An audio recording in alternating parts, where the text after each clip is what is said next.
ఆనాపానసతి బుద్ధుడు చెప్పినది. What is happening? శ్వాస కాన్షియస్ అయినా అన్కాన్షియస్ అయినా ఉంటుంది. Now you track that breath. Very fundamental.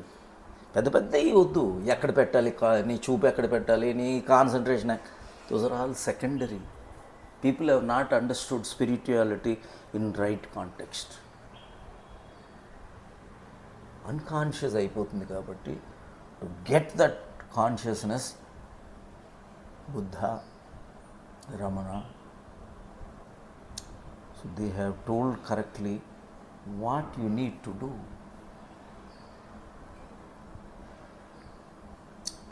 ఇదే సెల్ఫ్ రియలైజేషన్ వైపు తీసుకెళ్తుంది. నువ్వు అడిగిన చిన్న క్వశ్చన్ కాదు. ఫిలాసఫీ అంతా ఒకే క్వశ్చన్లో తేల్చి